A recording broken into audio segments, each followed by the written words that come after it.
বলো দাদা, কি করছো তুমি? এই তো বিরিয়ানি কাছে যা কাজ। সেই কাজ করে যাচ্ছ? হ্যাঁ দাদা। মধ্যমগ্রাম কি ভুলে গেছো? না, মধ্যমগ্রাম ভোলা যায়?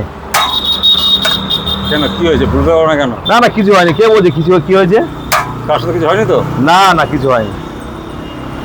আমি কিছু হয়নি। আর আমি প্রত্যেক বোলাকাকে এখানে বলি, ভাই কণ্ঠভাষী ভিজে করবি না। এরা প্রত্যেককে বারণ করি, প্রত্যেককে। মার্কেটিং হচ্ছে অন্যরকম তো। হ্যাঁ, না দাদা, আমি কণ্ঠভাষী ভিজে করি না দাদা। তুমি তোমার মতন করে খাচ্ছ। আমি চাইবো আমার বিরিয়ানিটা কোয়ালিটি রাখার জন্যে, কাস্টমার সাথে ভালো ব্যবহার করার জন্যে।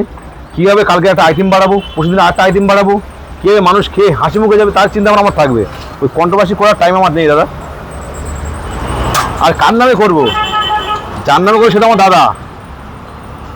একদম তোমার দীর্ঘদিনের সঙ্গী তোমরা। সে ছিলাম দাদা। আবার ঠিক হয়ে যাবে সব সময়। কোথাও কোনো কিছু হয় না, ঠিক হবে কি করে? সবই ঠিক আছে দাদা, সব ঠিক আছে। সব ঠিক আছে। বাহ, শুনে খুব খুশি হলাম। কত কি চিকেন বিরিয়ানি? এটা চিকেন বিরিয়ানি। কত করে এটা? এটা 160 টাকা।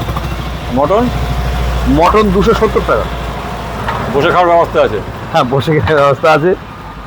সমস্ত রকম ব্যবস্থা রয়েছে? হ্যাঁ, আধুনিক ব্যবস্থা রয়েছে? সব ব্যবস্থা আছে।